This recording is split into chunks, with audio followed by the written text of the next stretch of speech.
Hi all, അസ്സലാമു അലൈക്കും. എല്ലാ കൂട്ടുകാർക്കും ഇന്നത്തെ എൻ്റെ പുതിയ വീഡിയോയിലേക്ക് സ്വാഗതം.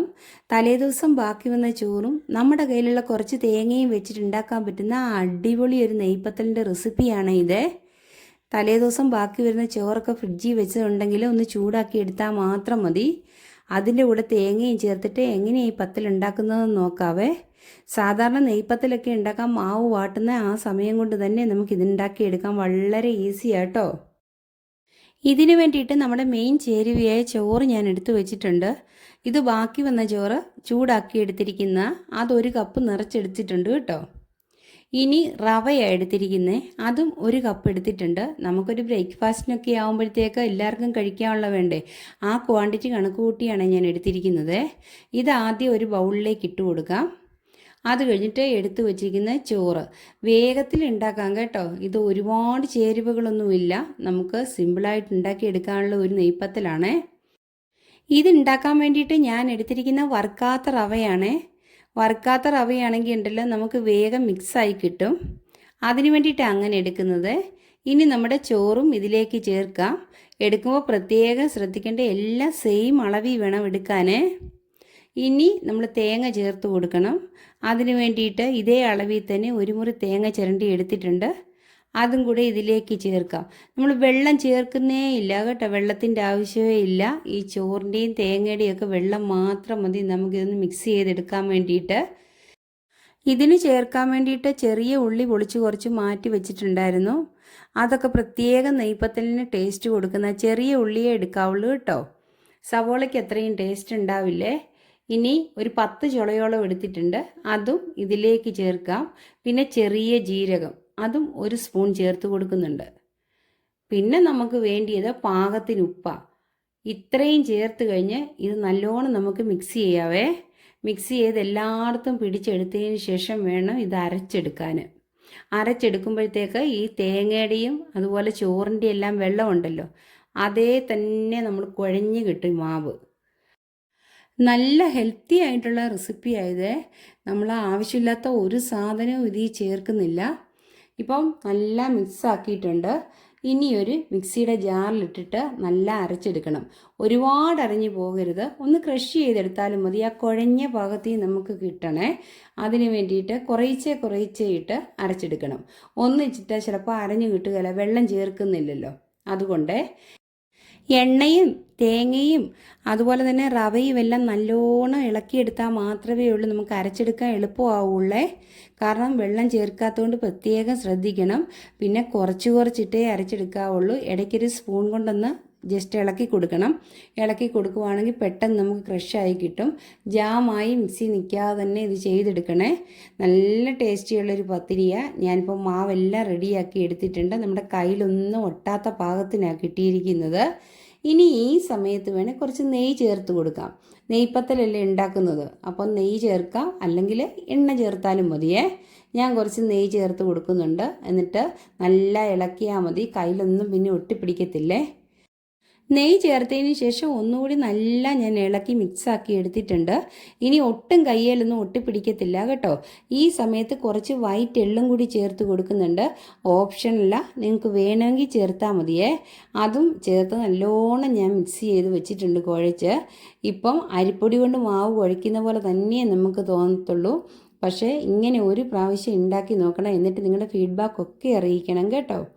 ഇങ്ങനത്തെ നല്ല നല്ല റെസിപ്പികൾ ഞാൻ ഒരുപാട് എൻ്റെ ചാനലിൽ അപ്ലോഡ് ചെയ്തിട്ടുണ്ട്. എല്ലാവരും ഒന്ന് സപ്പോർട്ട് ചെയ്യണേ, പോയി കണ്ടിട്ട്. ഇനി ഓരോ പത്തിരിയും നമുക്ക് ഉണ്ടാക്കിയെടുക്കാം. അതിന് വേണ്ടിയിട്ട് ഓരോ ഉരുള മാവാണ് എടുക്കുന്നത്. അത്യാവശ്യ വലുപ്പത്തിൻ്റെ അനുസരിച്ച് വേണം മാവ് എടുക്കാൻ. ഇനി 3 തരത്തിൽ ഞാൻ നിങ്ങളെ പരത്തി കാണിക്കാം. ഇത് ചിലവർക്ക് കൈ വെച്ച് പരത്താൻ അത്ര എളുപ്പമല്ല, അതുകൊണ്ട് 3 തരത്തിൽ പരത്തുന്നത് ഞാൻ കാണിച്ചു തരുന്നുണ്ട്. എനിക്കിപ്പോൾ കൈക്കകത്ത് വെച്ചിട്ടാണെങ്കിൽ ഈസി ആയിട്ട് ഇത് ഉണ്ടാക്കിയെടുക്കാം. ഇപ്പം ആദ്യം ഒരു ബട്ടർ പേപ്പറിൽ വെച്ച് വെക്കുന്നുണ്ട്. ഒരു ബോൾ വെച്ചതിന് ശേഷം ഒരു പാത്രം കൊണ്ടൊന്ന് പ്രസ് ചെയ്ത് കൊടുത്താൽ മതി, അല്ല കൈയുടെ പത്തിയില്ലേ അവിടെ കൊണ്ടൊന്ന് അമക്കി കൊടുത്താൽ മതി. ഇപ്പം തന്നെ കണ്ടോ, നല്ല സോഫ്റ്റ് ആകട്ടോ ഈ മാവ്. ഇനിയിപ്പം ഇതുപോലെ തന്നെ ഉണ്ടാക്കിയെടുക്കേണ്ടവർക്കാണ് ഇങ്ങനെ ഉണ്ടാക്കിയെടുക്കാം, അല്ലെങ്കിൽ വേറെ രീതിയുണ്ട് കേട്ടോ, അത് ഞാൻ കാണിച്ചു തരാവേ. ഇത് കണ്ടോ, ഒട്ടിപ്പിടിക്കാതെ നമ്മുടെ പത്തിരി കിട്ടിയിട്ടുണ്ട്. ഇനി ഇത് ഓരോന്നും എടുത്ത് എണ്ണയിലേക്ക് ഇട്ടേച്ചാൽ മതി. പരത്തി വെക്കുകയൊന്നും വേണ്ട. നമ്മൾ അപ്പോൾ ഉണ്ടാക്കുന്ന എണ്ണയ്ക്കകത്തിട്ട് ചുട്ടെടുക്കാം. പിന്നെ നമുക്ക് ചപ്പാത്തി പ്രസ്സിലോ അതുപോലെ ഒരു പലകയിലോ വെച്ചിട്ട് ഇങ്ങനെ ഇച്ചിരി നെയ്യ് തടവി കൊടുക്കണം, അല്ലെ എണ്ണയോ. എന്നിട്ട് ഇങ്ങനെ പരത്തി എടുത്തേച്ചാൽ മതി കൈകൊണ്ട്. അങ്ങനെയാണെങ്കിലും വേഗത്തിൽ ഇതുണ്ടാക്കിയെടുക്കാം. ചിലവർക്ക് ഇങ്ങനെ എടുക്കുന്നതായിരിക്കും ബാലൻസ് കേട്ടോ. പിന്നെ മൂന്നാമത് നമ്മൾ കയ്യിൽ തന്നെ വെച്ചാൽ ഈ പത്തിരി ഉണ്ടാക്കിയെടുക്കുന്നത്. ഇത് നെയ്പ്പത്തിൽ ഉണ്ടാക്കാൻ വലിയ പാത്രത്തിൻ്റെ ഒന്നും ആവശ്യമില്ല കേട്ടോ. ബാലൻസ് ഉള്ളവർക്കാണ് കയ്യിൽ തന്നെ ഉണ്ടാക്കിയെടുക്കാവുന്നതേ ഉള്ളൂ. ഞാൻ ഉണ്ടാക്കിയെടുക്കുന്ന കൈക്കകത്ത് വെച്ചിട്ട് അത് ഞാൻ കാണിച്ചു തരാവേ. ചിലവരെ ഈ മാവ് അരച്ചെടുക്കുന്ന സമയത്ത് വെള്ളം കൂടി പോവേ. അങ്ങനെയുണ്ട്, പേടിക്കണ്ട. നമ്മൾ ഈ മാവ് കുഴയ്ക്കുന്ന സമയത്ത് 2 സ്പൂൺ അരിപ്പൊടിയും കൂടി ചേർത്ത് കൊടുത്താൽ മതിയേ. അരിപ്പൊടി ചേർക്കുമ്പോൾ ഇത് നല്ല കട്ടിയാവും വേഗത്തിൽ. വേണമെങ്കിൽ മാത്രം മതി. ചിലവർക്ക് കറക്റ്റ് ആ കൺസിസ്റ്റൻസി അരച്ചെടുക്കാൻ പറ്റത്തില്ലല്ലോ. അങ്ങനെയുള്ളവർക്ക് വേണ്ടിയിട്ടുള്ളൊരു ടിപ്സാണ് ഞാൻ പറഞ്ഞു തന്നത്. ഇനി നമ്മുടെ പത്തലെല്ലാം ഇങ്ങനെ ചുട്ടെടുക്കാം.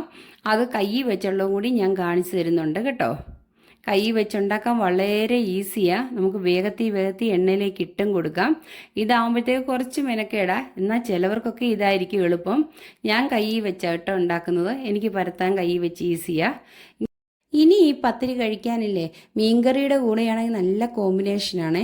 ഇനി അതില്ലാത്തവർ മുട്ട റോസ്റ്റോ അതുപോലെ കടലക്കറിയോ എന്താണെങ്കിലും വേണ്ടില്ല, അതിൻ്റെ കൂടെ എല്ലാം കഴിക്കാൻ നല്ല ടേസ്റ്റാണ് കേട്ടോ. ഇനിയിപ്പോൾ ഈ പത്തിരി എണ്ണയ്ക്കകത്ത് ഇടുന്നൊന്ന് മൂത്ത് വരട്ടെ. അധിക സമയമൊന്നും വേണ്ട കേട്ടോ. ഇത് വേഗം പന്ത് പോലെയായി കിട്ടും.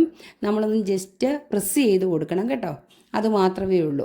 ഇനിയിപ്പോൾ ചെറിയ തീ വേണം വേവിച്ചെടുക്കാൻ. ഒരു സൈഡ് മൂത്ത് കഴിയുമ്പോൾ നമുക്കൊന്ന് മറിച്ചിട്ട് കൊടുക്കാം. സാധാരണ നമ്മൾ പൂരിയൊക്കെ വേവിക്കൂലേ, അതുപോലെ തന്നെയാണ് ഇതിൻ്റെയും. പിന്നെ പൂരിയെക്കാട്ടി കുറച്ചുകൂടി വേവ് ഇതിനുണ്ട്. ഇനി എല്ലാ പത്തിരിയും ഇതുപോലെ തന്നെ നമുക്ക് ചുട്ടെടുക്കാം. കുട്ടികൾക്കൊക്കെ ഒരുപാട് ഇഷ്ടപ്പെടും കേട്ടോ.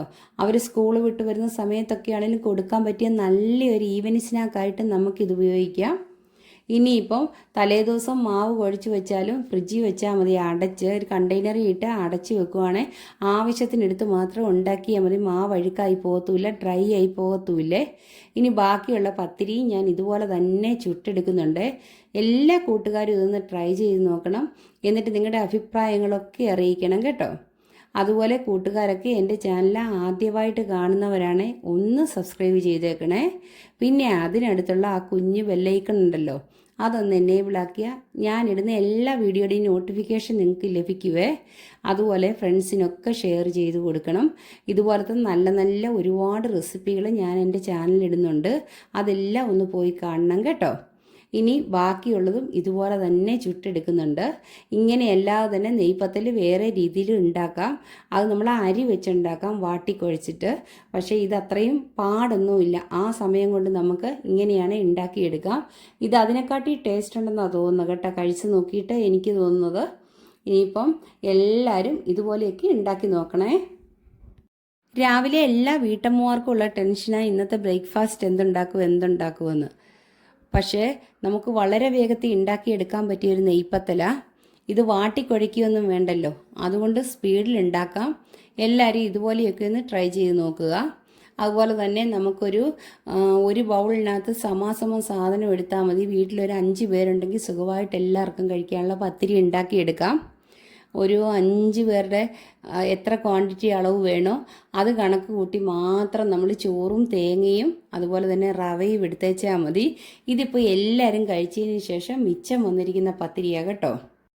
ഇനി കുറച്ച് കൂടുതൽ ഉണ്ടാക്കി എയർ ടൈറ്റ് ആയിട്ടുള്ളൊരു പാത്രത്തിൽ ഇട്ട് അടച്ചു വെക്കുകയാണെങ്കിൽ ഉണ്ടല്ലോ, 2-3 ദിവസം അതുപോലെ തന്നെ ഇരിക്കും. ആദ്യത്തെ ഫ്രഷ്നെസ് ഇല്ലെങ്കിലും ക്രിസ്പി ആയിട്ട് തന്നെ ഇരിക്കും കേട്ടോ. നമുക്ക് ആവശ്യമുള്ളപ്പോഴത്തേക്ക് എടുക്കുകയും ചെയ്യാം. പിന്നെ ഫ്രിഡ്ജിൽ സൂക്ഷിക്കുവാണെങ്കിൽ അങ്ങനെ തന്നെ ഇരിക്കും. എന്ത് സാധനവും ഉണ്ടല്ലോ നമ്മൾ ഫ്രിഡ്ജിൽ ഒരു കവറിൽ കെട്ടിയോ അല്ലെങ്കിൽ കണ്ടെയ്നറിൽ കെട്ടിയോ വെക്കുവാണെങ്കിൽ ഉണ്ടല്ലോ, നമ്മൾ മുളകൊക്കെ ആണെങ്കിലും വറ്റൽ മുളകൊക്കെ ആണെങ്കിലും അങ്ങനെ സൂക്ഷിച്ചാൽ മതി. എത്ര ദിവസം വേണേലും കേടാവാതെ ഇരുന്നോളൂവേ. അപ്പോൾ എല്ലാ കൂട്ടുകാർക്കും ഈ വീഡിയോ ഇഷ്ടപ്പെട്ട് കാണുമെന്ന് വിചാരിക്കുന്നു. ഇഷ്ടപ്പെട്ടാൽ എല്ലാവരും ഒരിക്കൽ കൂടി സബ്സ്ക്രൈബ് ചെയ്യാൻ മറക്കരുത്. ഇനി ഞാൻ ഇതിലും നല്ലൊരു വീഡിയോയുമായിട്ട് വരുന്നതായിരിക്കും. നെക്സ്റ്റ് വീഡിയോയിൽ കാണാം. Okay, by.